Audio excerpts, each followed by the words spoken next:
Good day, everyone. Today we're going to start our distance learning on physics. This lesson is for grade 12, lesson number 1, chapter 4, forces, vectors, and moments. So please open your book on page 5-6, components of vectors, and try to have a look at figure 4.5. So as we discussed before, the spider in this figure was in equilibrium. Even there are three forces acting on the spider, but the spider was in equilibrium.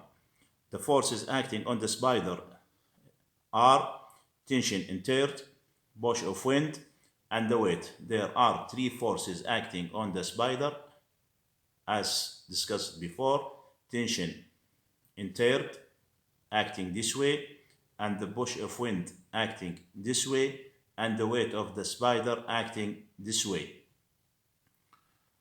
So if we draw the triangle of forces, we will have something like this. First one is the push of wind in this direction, the weight of the spider in this direction, downward, and the tension of the third in this direction. So if we think about the tension in the third as having two effects on the spider. First one, it is pulling upwards, opposite direction to the downward effect of the gravity. So first effect, it's pulling upwards this way, opposite direction of the gravity force, which is downward effect. The second one, it's pulling to the left. It's pulling to the left, this way, to the left, opposite direction to the effect of the wind. So the wind effect this way, and the other one is effect this way. So we can say that this force has two effects or components. This force has two effects or components. First one is a vertical component, is a vertical one, which an upwards component, and the second one a sideways horizontal components. The components are in two directions at right angle. Both of them, or the two components, are in two directions. This one is first direction, and the second one is this direction, with right angle to each other, as we can see here in figure 4.8. This process is called resolving vector, resolving the vector. So as we can see here, the force F here can be in two components: horizontal component, horizontal one, or the horizontal components, which is Fx, this one the horizontal one, and this one is the vertical one. Fx is equal to F cosine theta. Fx is equal to F cosine theta, and Fy is equal to F sine theta. F sine theta. Please keep this in mind. So now please turn on page 5-7, making use of components. As we can see here in this figure, the students here try to release the trolley here. So when the trolley shown in figure 4.9 is released, so it accelerates down the ramp. It accelerates down the ramp. This happens because of the weight of the trolley. This happens, so this trolley, it will move this way. This way, because of what? Because the weight of the trolley. However, the weight has components which acts down the slope. The weight itself has a components which acts down the slope. So by calculating the components of the trolley, or the trolley weight, down the slope, so we can determine its acceleration. It is acceleration. So one use of a components, or one important use of a components, is to determine an acceleration. Acceleration of, for example, trolley. So if we have a look here at figure 4.10, so figure 4.10 shows the forces acting on the trolley. There are two forces here acting on the trolley, which are W acting this way, and this is the weight of the trolley, and there are two forces here. There a friction between the tires of the trolley and the ground, and the other one is the resistance of the air. So for simplicity, we will assume there is no friction, and there are only two forces acting on the trolley. First one is W, which is the weight of the trolley, which acts vertical direction, or vertically downwards, and in the contact force of the ram.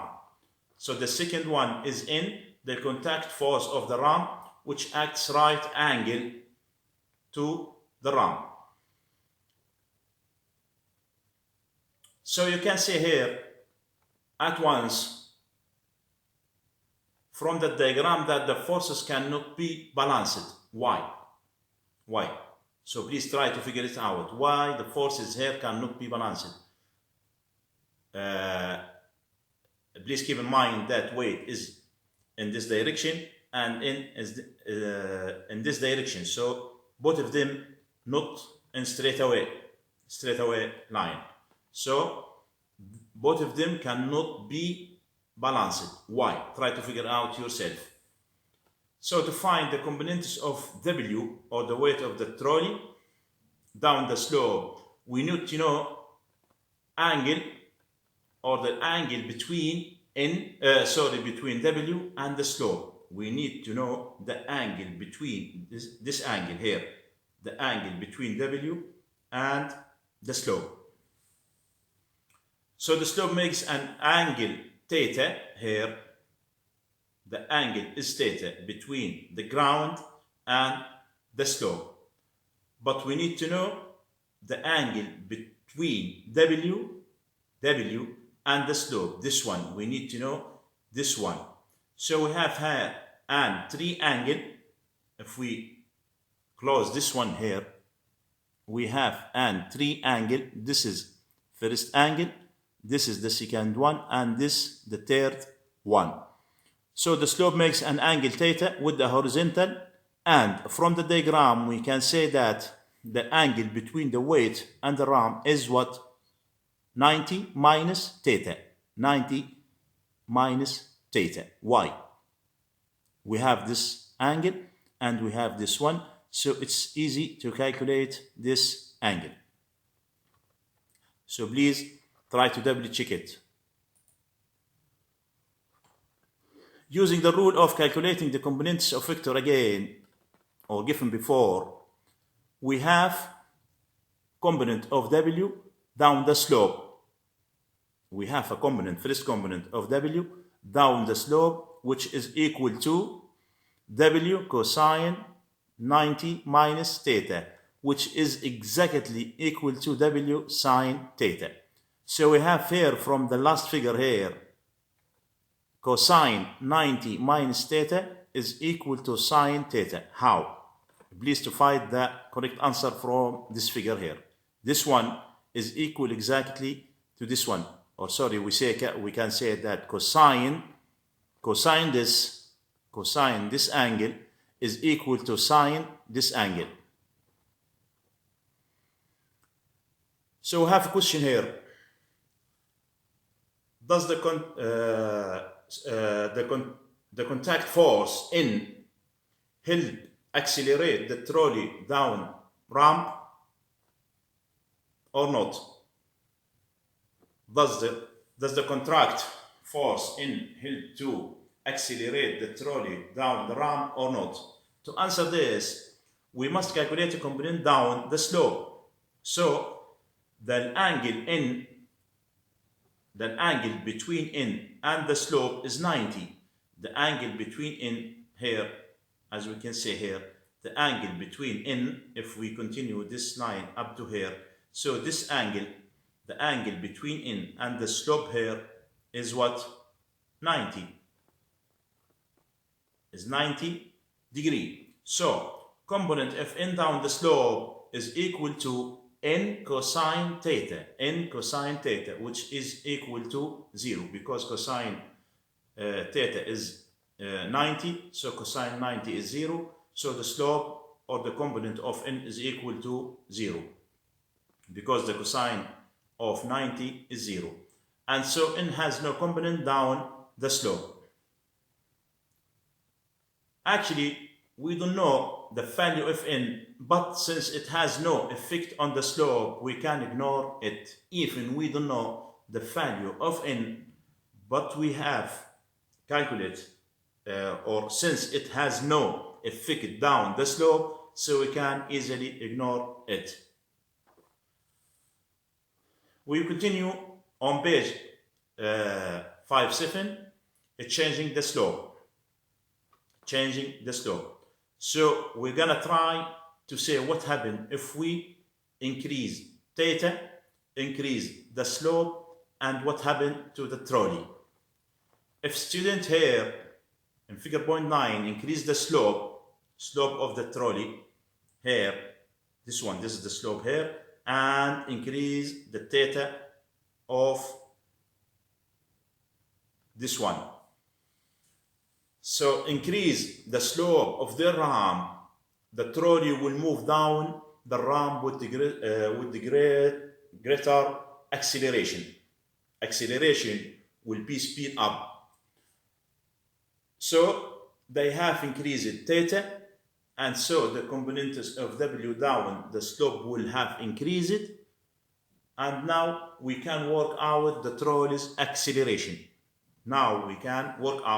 The trolley's acceleration. If the trolley's mass is m, if the mass of the trolley is m, its weight is mj, so the force acting or making it accelerated down the slope is Fm is equal to mj minus theta.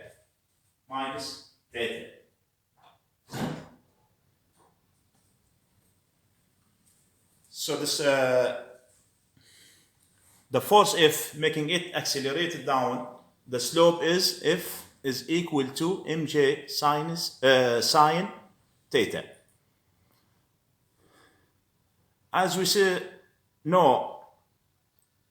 since know from Newton's second law, for the constant mass we have A is equal to F over m. A is equal to F over m. The trolley's acceleration A is given by A is equal to mj sine theta over m. Cancel m with m, so A is equal to j sine theta. A sine theta. So we could have arrived at this result simply by saying that the trolley's acceleration would be the component of j down the slope, as we illustrate here in figure 4.11, resolving j down the ramp. So what's the conclusion here? The conclusion is the steeper the slope,